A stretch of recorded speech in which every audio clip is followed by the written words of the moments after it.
the last few weeks, I've really been pondering, like, what is Bitcoin's potential? What is Bitcoin's price, like, for real, when we get into the bull market during the halving? And I just been really thinking about this over the last few weeks and started thinking, how can I get some data points or take a look at some past performance to see how this worked? And if we can maybe come to some form of a conclusion.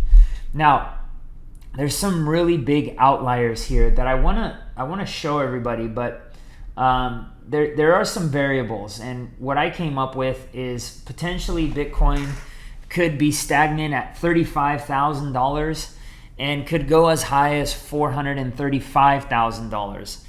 And that $435,000 is predicated on the success of a Bitcoin ETF, but I'm going to show you why I think that in this video. So let's get right to it. In these charts here, you can see these are Bitcoin charts that I've gone back to each and every single halving, from almost the exact date of the halving to the top of each market. This particular one had like a double top. We had really large increase here, and then it kind of went back down and then skyrocketed up, just like the last one in 2020 that started in 2020, I should say, but we'll get to that here in a little bit. But it didn't quite spike this much, but you see here that from the Bitcoin halving all the way to the peak of the market, Bitcoin was at had a 6,553% gain. Now we take a look at the next one. This is where I started in crypto, which was from 2016, and from 2016, let's see if I can get the exact date, May of 2016 until November of 2018, we had this massive rise. Now you can take a look here. The gains that we had weren't quite as high. So they were 4,141%, which is still phenomenal, still great by any measure of a market or any asset class, but didn't quite hit the bar as high as the first rally that it had. Now we also have, again, the law of diminishing returns. And then we come back here, and this is during the coronavirus dump, and the halving happened right after that in April. I was definitely around for that one, and this is really when I started stacking my crypto.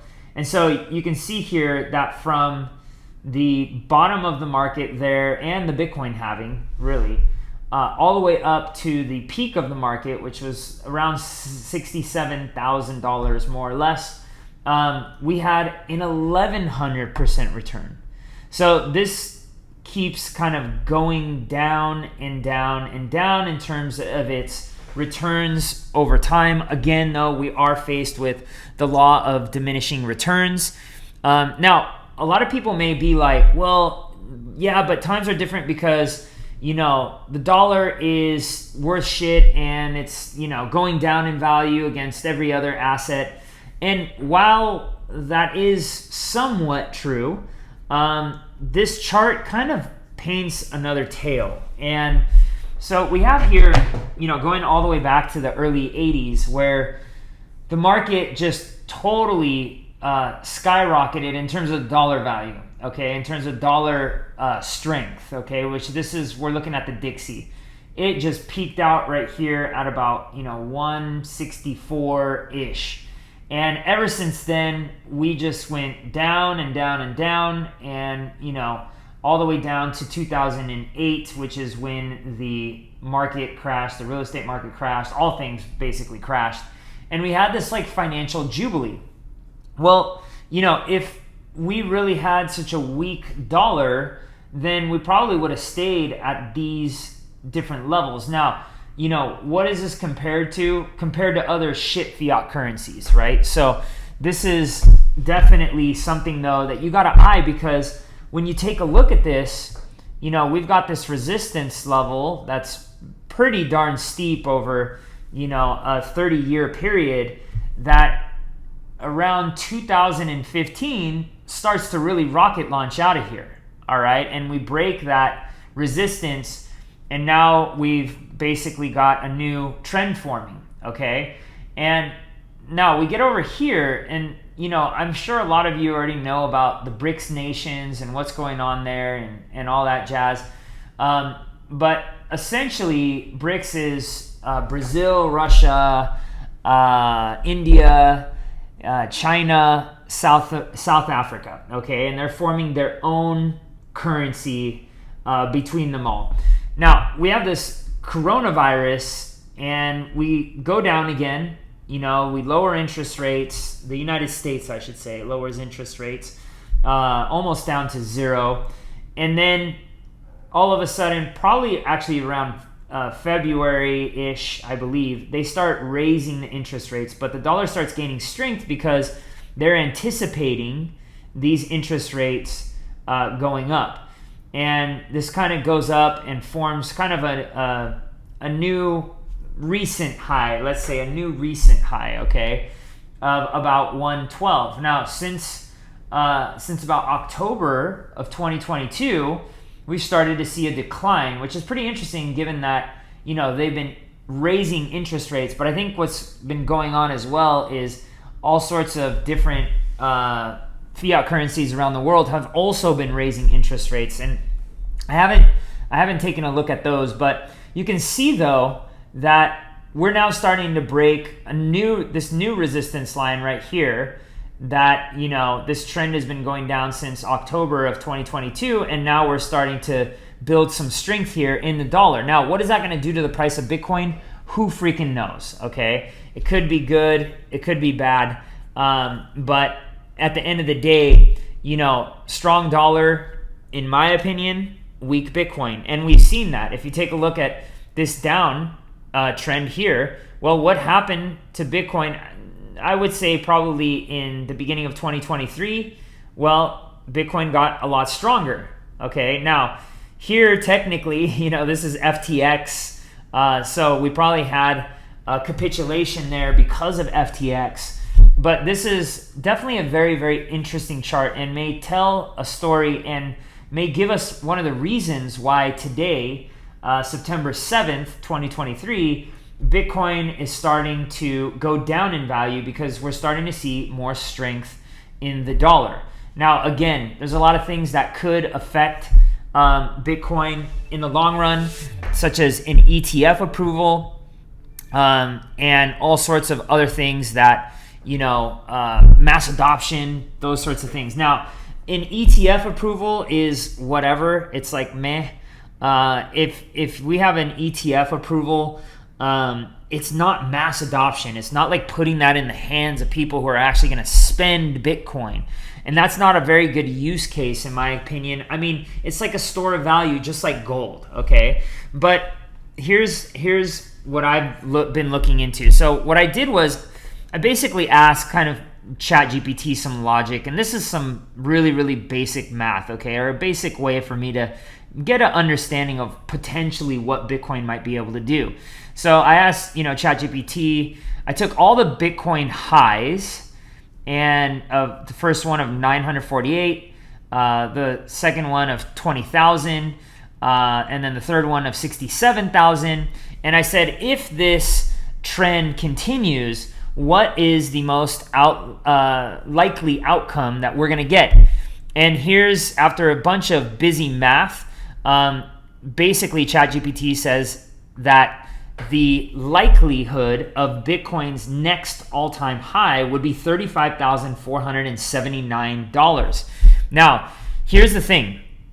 I actually took, with ChatGPT, okay, the Bitcoin increases of percentage, okay, and I asked what the next likely increase would be given the amount of increases or decreases in that percentage increase over time was, and it was pretty astonishing. And I'll bring this over here. You can see here basically Bitcoin goes to zero. All right, and if that's the case, then we're all in trouble. Now, it does say that the trend suggests a decline rather than an increase, but it's most likely not going to happen. And so now, one of the things that I also did here is I took, let's see here, I took Bitcoin's ETF, okay, I'm sorry, gold ETF. And let's take a look at gold's ETF real quick. And I asked the question to Chat GPT. So from the time, the initiation of the gold ETF from BlackRock, which was around June of 2004, how much did gold increase? Okay, and so gold increased by 357%. Now, there was a run-up beforehand. Okay, there was a run-up, and let's take a look at that. Let's take a look at that, how much that run-up was. Here's kind of that low, and let's bring this all the way up to here. That's a substantial change. So that now you're looking at 648%. But here's the question that I asked with Chat GPT. Okay, so the first question that I asked was, what was the market cap of gold at the time that the gold ETF launched? And it didn't give me a specific answer, but basically it was around 1.9 to 2 point some trillion dollars. Okay, 2.07 trillion dollars. And so I asked the question, since the time gold has risen 357%, if Bitcoin's market cap is currently at 504 billion and grows to gold's market cap, currently, what would the market cap of Bitcoin be using this equation? And what it came up with was Bitcoin's market cap would essentially be 9.14 trillion. And so I asked, so if the price of Bitcoin today is 26,000, which it more or less is, 25.9, or maybe it's actually, no, it's blasted through 26,000 right now. What would the price of Bitcoin be? And so essentially the price of Bitcoin at 9.1 trillion, you're looking at $472,000. Now, bear in mind, okay, that this has been in effect.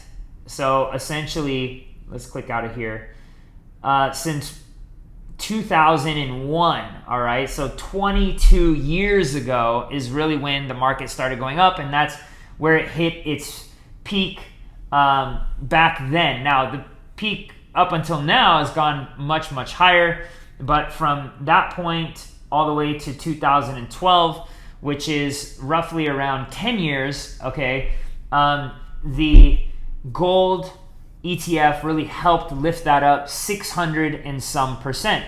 So if we experience that level of market cap, that could be really, really good for us in terms of Bitcoin's price action. Now, do I think that it's going to go to $1 million like some of these people are saying?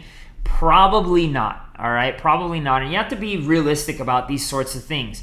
Is Bitcoin going to be used to spend money? Probably not, all right? It's too volatile. That's why we don't have gold as a unit to spend money. We have it as a unit of value, but we don't really have it as a currency to spend it because it is very volatile. Okay, now some would argue that this does follow inflation. Okay, and inflation is a whole other thing. Okay, inflation. Some would argue like the price of gold back in the 70s could still buy you the same amount of things today had you have held that amount of gold. So that's a pretty good store of value. But there are certain things like in crypto that I think are going to be more effective, like flat coins, which we'll talk about another time. But I really think that gold is definitely not going to be the currency that people use to spend. And just like I think Bitcoin is not going to be, because it's going to be volatile. Look at, again, take a look at gold. The last thing you would want is to have your money, lose value of 45% in the span of 3 years. Okay, that would be no bueno. So now Ethereum is actually a really, really curious one. And let me show you why I think Ethereum could actually flip Bitcoin here in the coming bull run. So I asked Chat GPT, what if ETH went up by 9,123%, which it did during its first bull run, and went up by 3742% by its second bull run? If this follows this trend, what would it go up by its third bull run?